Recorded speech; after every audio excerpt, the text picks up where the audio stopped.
It's late autumn in New England. The air is crisp with a bright sky. Two long-time friends sit near a still lake. They have just attended a funeral for an old friend who became lost to a life marred by unresolved anger. They discuss the concepts of anger and hate, seeking for themselves to avoid a life degraded by hate that afflicted their late friend. Let's listen into their conversation. He was never the same after what happened. Always angry, always on edge, frequently pointing out evidence for his anger. He wasn't always bitter like he became. That's what hate does. It doesn't just visit, it takes root. Hate feeds on everything inside. Martin Luther King Jr. said, "Hate is just as injurious to the person who hates. Like an unchecked cancer, hate corrodes the personality and eats away its vital unity." It's easy to get trapped into thinking hate is power, but it just makes us smaller, harder, colder, and in the end, alone. Because hate isolates. It convinces you that no one else understands your pain, and then it demands that you stay loyal to it, even when it's harming you. Hate becomes a harmful habit. Buddha taught, "You will not be punished for your anger, you will be punished by your anger." And yet, too often hate feels right. It feels justified. Like it's the only thing left that stands up to the perceived wrong. The only thing left that can fix what's broken. Yes, hate seduces you into believing it's justice. But James Baldwin warned, "I imagine one of the reasons people cling to their hate so stubbornly is because they sense once hate is gone, they will be forced to deal with pain." Maybe that's what we fear. That once the hate is gone, all that would be left is the truth that carries with it, that which we don't want to see. Hate becomes a mask, a shield, a way to externalize the problem. But it's also a prison that confines one to a narrow perspective. As Viktor Frankl, who survived the Holocaust, said, "When we are no longer able to change a situation, we are challenged to change ourselves." When you're drowning in rage, having that kind of strength feels impossible. It does. But hatred is not strength. It's the refusal to feel vulnerable. Audre Lorde said, "Hatred is the fury of those who do not share our goals, and its object is difference. When we make people into enemies, we lose the ability to see them as human. Once we have dismissed another, we see convenient excuses to punish them, or worse, to dispose of them. They become subhuman in the hater's mind, allowing blame to be cast, which helps justify the anger. Hate is amplified when a movement forms around the proclaimed grievances." Eric Hoffer said, "Hatred is the most accessible and comprehensive of all the unifying agents.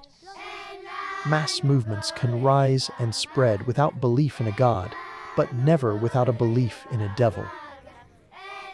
And when we dehumanize others, we slowly dehumanize ourselves. Yes, that's true. Alexander Solzhenitsyn wrote, "The line dividing good and evil cuts through the heart of every human being. Hate convinces us the line is only out there, separate and external from ourselves, someone else's fault. With the reason for hate being external, it's easy to not take ownership of it. But we all carry hate within which, if not resolved, morphs into regret as time moves further from an event that triggered the original anger. But regret can't be properly addressed because memory fades the details, masking the issue, and those harmed have invariably distanced themselves from the hateful behavior. Those who can't overcome hate eventually lose loving relationships that may have helped reduce their hate." So we hate, to exonerate ourselves. To feel righteous. Because hate is not a natural state, it must be fed to retain its hold. And one way to retain the hold is to maintain a righteous attitude that the problem is someone or something else, or the devil, as Eric Hoffer noted. Taken too far, harmful actions result. A humble person seeks peace, a hateful person seeks justification. The challenge for all, including the peace seeker, is to remain aware of the uncomfortable truth that we are all capable of harm. Carl Jung said, "Knowing your own darkness is the best method for dealing with the darkness of other people." Jung refers to our own darkness, which I assume includes selfish intentions to gain at the expense of others, which hate justifies. In the mind of the hater, bad behavior toward the presumed offender is justified, or at least excusable. Given that a hater has deemed the other the wrongdoer, real or imagined, the hater is often emboldened to leverage the situation for gain. In that mode, the hater feels little or no empathy for the hated, which can be particularly damaging to the target. You would think that a hater would think twice about harming another, if only to save themselves problems that arise. They are careful. There's an interesting dynamic at play. The hater becomes so focused on the object of his hate that he processes various ways to leverage the situation to correct, punish, or carry out retaliation, while minimizing the negative impact onto himself. He will lay traps for his target, smear their name, cast insults, lie about them, use them as scapegoats and other methods that are usually just shy of criminally punishable behavior. And she puts a lot of energy into this game, being careful to not get caught, planning carefully, and hiding evidence when accountability gets too close. Hate is afraid of detection, and it's this fear of detection and the effort involved that gnaws at the hater. Harming others can't end well for the hater. Not usually, in the end. Over time, the hater exhausts the patience of those targeted and they strike back, or they leave the scene. Either way, the hater eventually faces a reckoning. As Martin Luther King said, the arc of the moral universe is long, but it bends toward justice. The frequent outcome for a hateful person is that they eventually find themselves with more problems than would otherwise be, compounded by fewer resources to help them resolve those problems. The moral arc bends towards justice, the type of justice that punishes the hater in silence. But what about people who've done truly terrible things while driven by hate? Is forgiveness of them even moral in that case? Forgiveness isn't approval, it's release. Desmond Tutu said, "Forgiveness says you are given another chance to make a new beginning. It is not forgetting, it is remembering and letting go of the power it holds over you." Forgiveness doesn't necessitate association. Even if a hateful person is forgiven, they may still be avoided.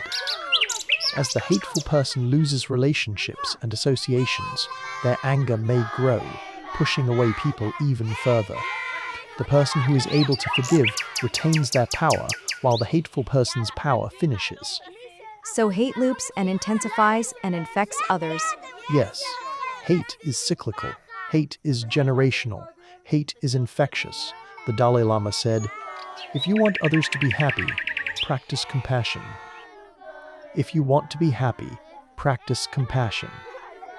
Compassion is the only antidote to the poison. Compassion breaks the spell of the hate because compassion puts the hater in the shoes of the hated, to use an analogy. Understanding another's perspective helps tamp down false assumptions that mislead. But doesn't compassion feel like surrender? Doesn't it feel weak? That's the lie that hate tells you, that compassion is weakness. But Leo Tolstoy said, "Let us forgive each other, only then will we live in peace." And Nelson Mandela, who had every reason to live in bitterness, still said, "As I walked out the door toward the gate that would lead to my freedom, I knew if I didn't leave my bitterness and hatred behind, I'd still be in prison."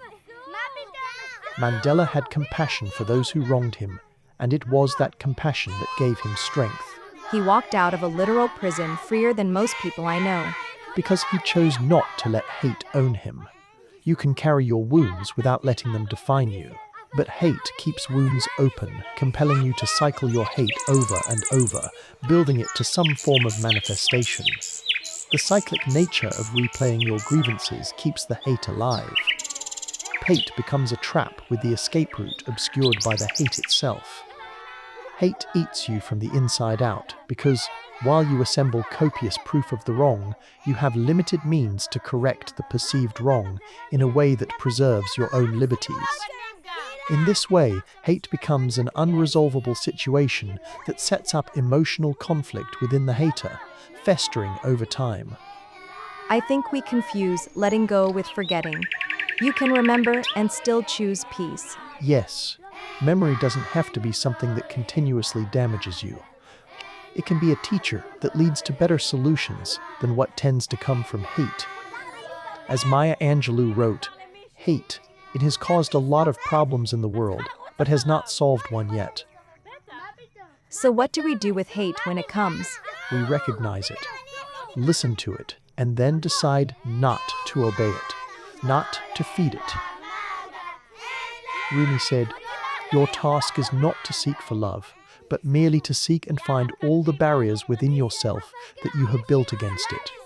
Rumi is warning us that hate is a barrier that silently repels love, That takes work. the hardest kind, but the only kind that heals.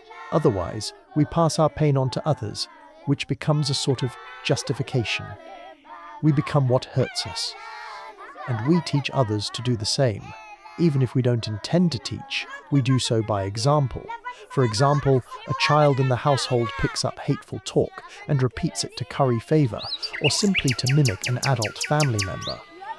This feeds the hate we feel because, in part, the core reason for our hate becomes justified as others embrace a similar justification. Over time, the justification for hate feels more and more valid, which further entrenches it. Hate is a trap that is often reinforced by movements, and a trap that is not easily corrected once it has the power of the masses driving it. I don't want to live in reaction to pain that evolves into hate. Few choose hate.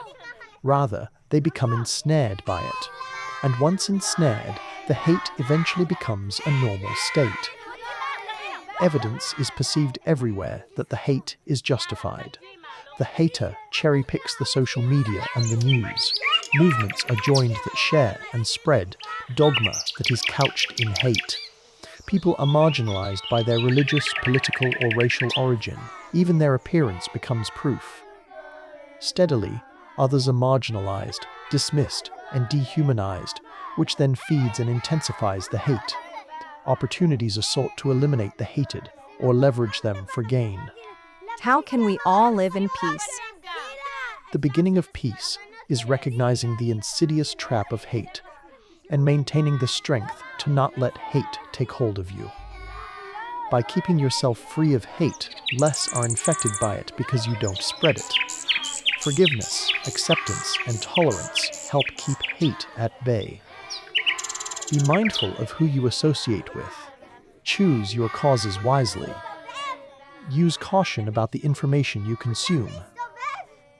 Above all, have compassion for the many others who wish to live their lives in a fulfilling manner just as you seek for yourself.